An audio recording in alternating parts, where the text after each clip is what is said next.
찬란했던 그 시절을 함께했습니다. 95258 굿모닝 오빠. 아, 추억의 삐삐 안무죠.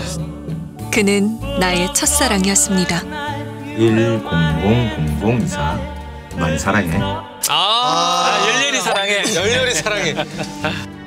내 인생의 유일한 남자. 교육 정성으로 너무나 열심히 잘 하더라고요. 저한테 꼭 전화해서 데리러 오는 거예요. 오지 말라고 해도 오고 자꾸 삐삐로 계속 연락하고.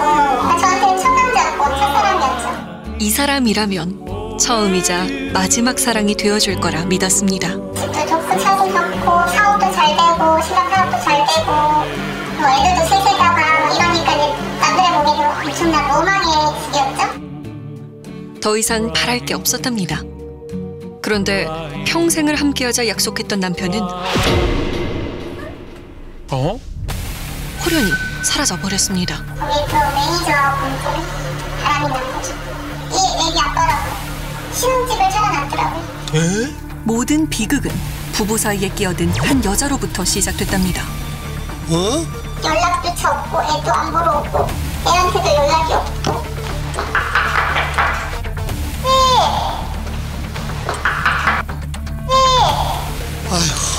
얘기 좀 해요. 새 아이의 곁을 떠난 비정한 아빠를 찾고 있다는 지현 씨. 도대체 그는 어디로 사라진 걸까요?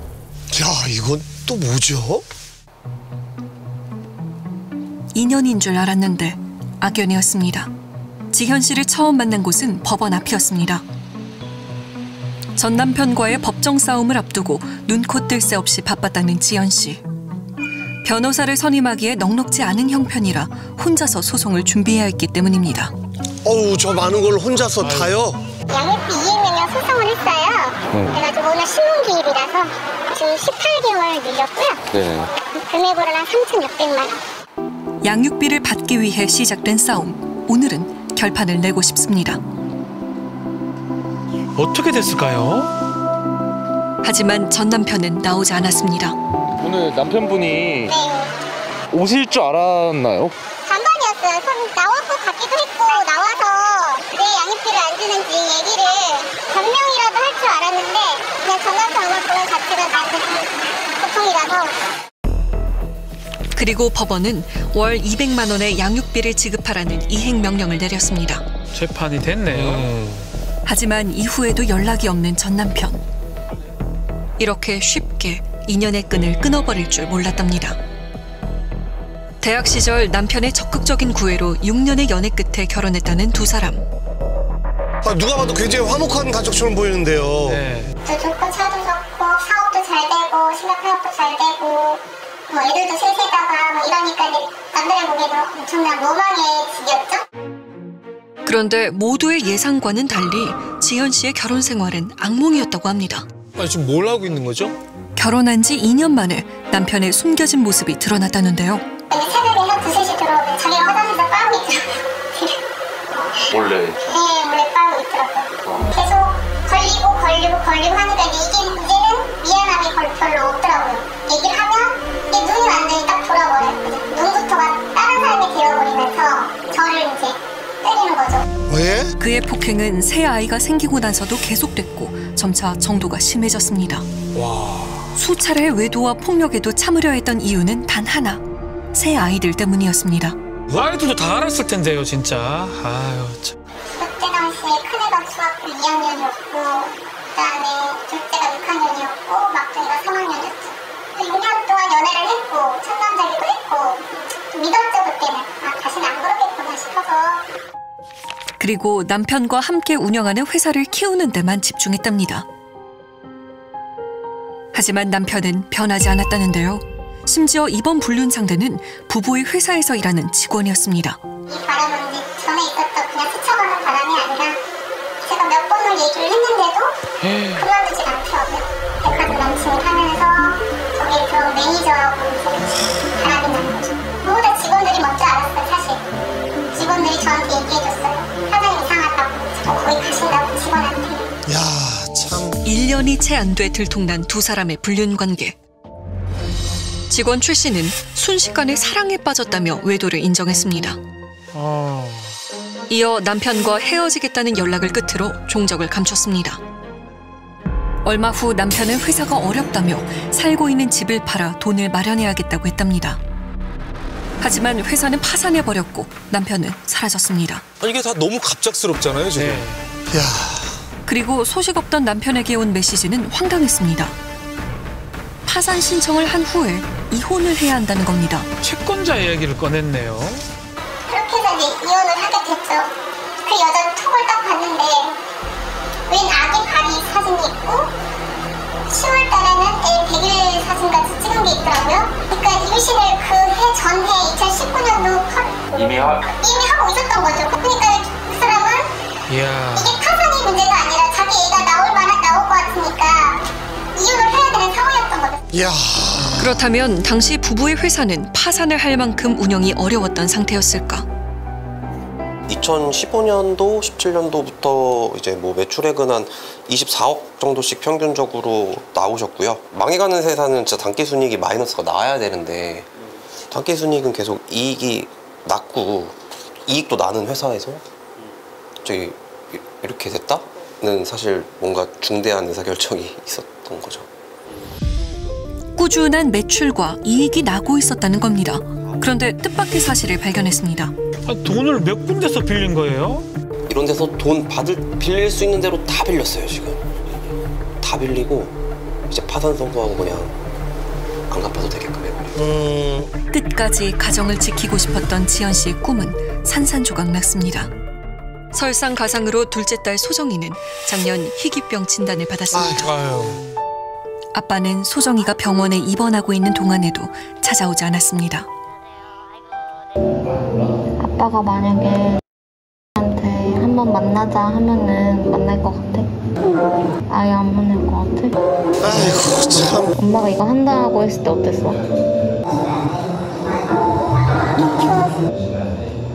양육비를 다시 주기 시작할까 봐? 아니면은 아빠를 한번 만나볼 수 있을까? 이런 마음도 있을 수 있고.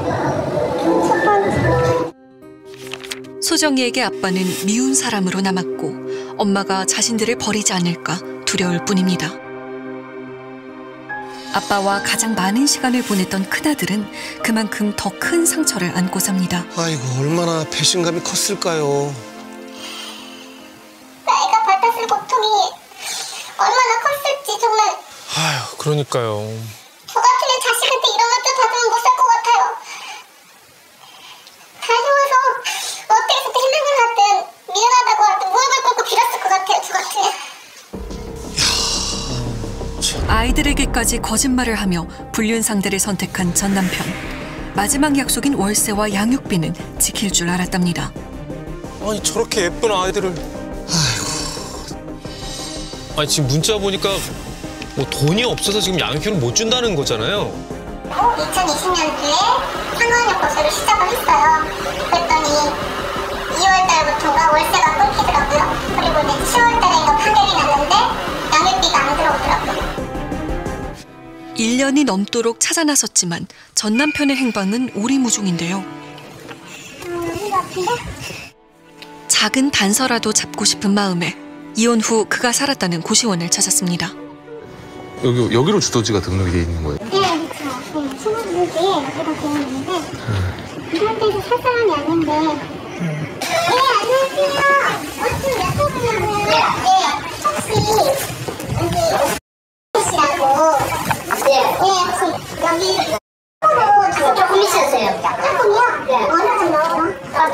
두 손을 채 안 됐어요. 이곳의 주인이 전 남편을 기억하고 있었습니다. 그럼 여기가 몇 평짜리예요?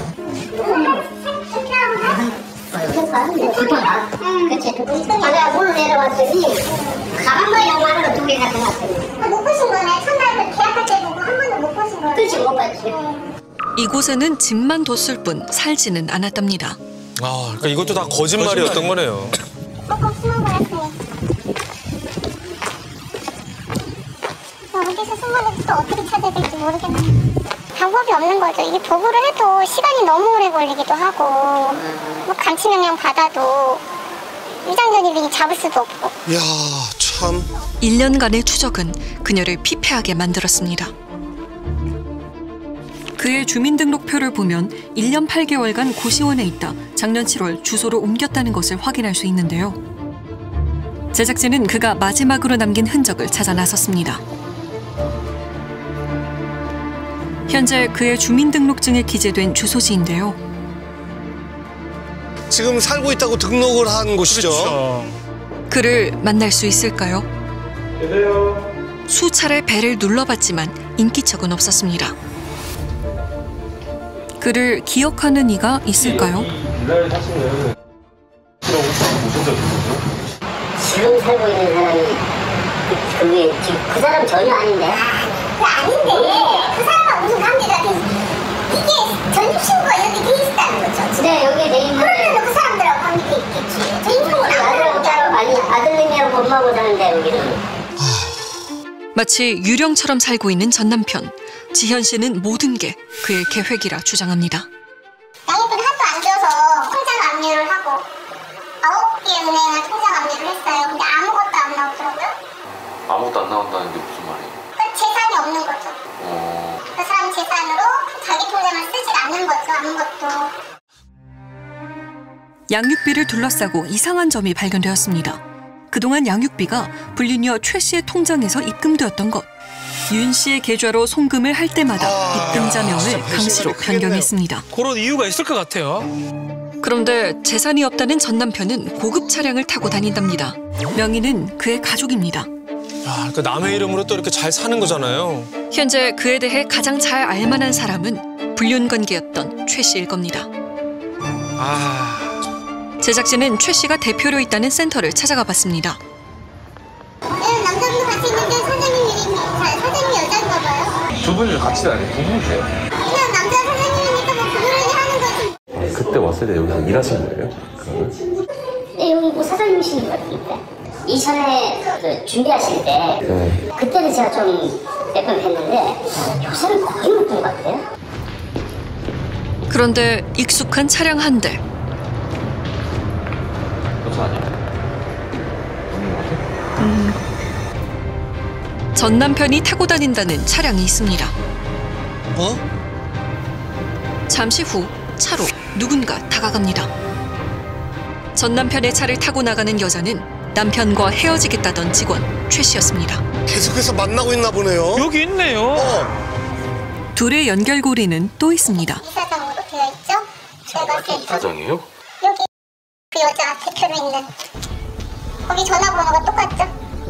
전 남편은 최 씨의 센터에서 이사장이라는 직함을 얻었습니다. 야, 명함까지 만들었어요. 그가 센터 일을 돕는 영상도 확보했습니다.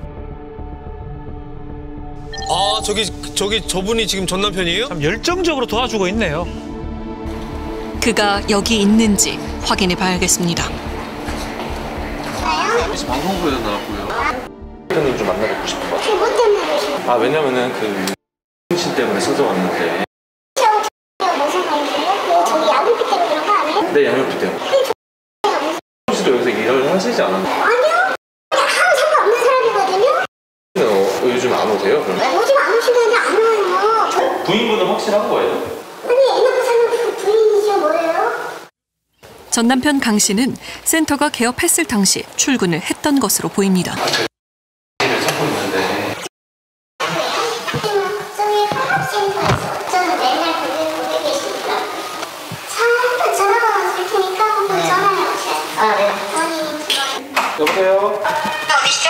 네, 안녕하십니까. 그 MBC 실화탐사대 임현 PD라고 합니다. 네네. 네. 씨를 찾고 있어서 여기 찾아왔는데.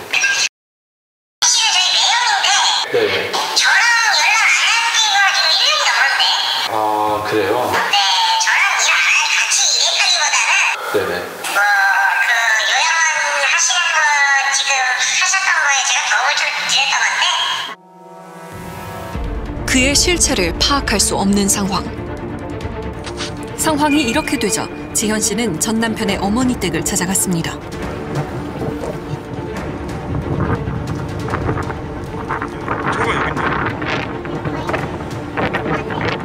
그런데 전 남편의 차를 여기서 또 발견했습니다.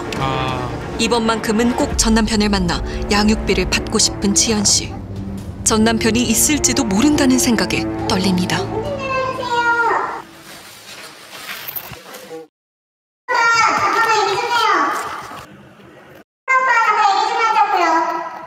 아, 참.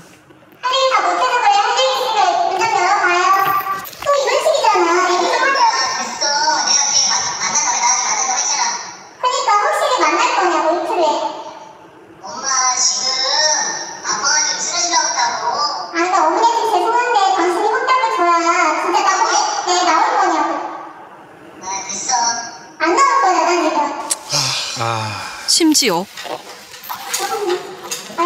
아이, 뭡니까 저게. 당신은 애들 생각하는 사람이 아니야. 내가 알아서 할게 이제. 아, 거짓말. 이틀에 만나서 얘기하자는데 뭐 거짓말 저렇게까지 얘기도 안 하는데 들어가면 연락 안 와요. 끝내 문을 열지 않는 전 남편은 이틀 후 만남을 약속했습니다. 그는 약속을 지킬까요? 네, 여보세요? 네, 선생님 안녕하세요. 그 MBC 시사탐사대 임윤 PD입니다. 네. 네, 전화를 안 받으셔가지고 이걸로 전화드렸는데요. 예, 알겠어요. 아니, 여보세요? 오늘 만나 뵙기로 했잖아요. 여보세요? 에이 참. 꽁꽁 숨어버린 그를 찾기 위해 다시 1인 시위에 나선 지현 씨. 끝을 알 수 없는 싸움이지만 멈추지 않을 거랍니다. 커가는 두 아들과 아픈 딸을 위해 엄마는 못할 게 없습니다. 아니 몇 번씩 이곳에 왔을 거 아니에요. 어머, 안녕하세요. 저번에 저기 1인 시위했던 아유. 오늘 또 왔는데 혹시 최근에는 보신 적 없어요? 네, 못 봤어요. 못 봤어요. 네, 혹시 여기 내가 알기로는 사진을 좀 바뀌었거든요. 사진을 보시면 이 사진 맞아요. 맞죠? 네, 이렇게 다녔어요. 맞아요. 근데 저도 지금 웬만하면 저도 제 생활 하고 싶은데 얘까지 아프니까 네, 더 이상 안 오고 싶어요. 저도 이제 합성시키고 여기서 정말 떠들고 싶다. 어떻게 그럴 수 있냐. 정말 사정도 하고 싶어요. 제발 사람으로서 네, 눈빛만은 정말 애들을 해서 줬으면 좋겠다. 힘내자. 힘내고 먹지 말고 진짜 아프지 마. 언니도 언니보다 하는 일도 잘하면 되잖아. 나 잘 살 수 있어. 진짜 애들은 잘 키울 수 있어 나. 양육비만 좀 너무나도 행복하게 잘 살 수 있어 나. 양육비 미지급자 중 위장 전입을 한 사람은 72%랍니다. 감치 판결을 받으면 미지급자를 운전면허 정지를 시킬 수 있고요. 그 다음에 출국 금지가 가능하고 그 다음 명단 공개가 가능합니다. 근데 문제는 이 처벌이 양육자가 감치 판결을 받은 경우에만 가능하거든요. 그런데 감치 판결을 받는 것이 어려워요. 왜냐하면 만약에 상대가 위장 전입을 해버리잖아요. 그러면 소송 진행이 안 되잖아요. 그럼 소송 진행이 안 되니까 감치 판결을 받을 수 없거든요. 연락이 닿지 않는 아빠에게 꼭 해주고 싶은 말이 있어 용기를 내 엄마를 따라왔다는 소정이. 아빠 안 본 지 얼마나 됐어요? 3년 정도? 안 가고 싶어. 아빠가 오면 놀러 가고 그랬었는데 이제 커가면서 뭔가를 알게 됐네요. 이게 엉망인 거죠, 집안이. 다른 거 안 바라죠. 뭐 아빠로서 의무만 해줬으면 좋겠는 거죠. 어느새 아이는 많이 자랐습니다. 뭐 쓴 거예요? 그냥 승우 누구? 아빠한테. 어떤 글이 담겨 있을까? 아유. 항상 속마음을 이야기했지만 이를 거짓말로 생각하는 아빠를 만나고 싶지 않다는 소정이. 이번에는 소정이의 속마음이 그대로 전달될 수 있을까요?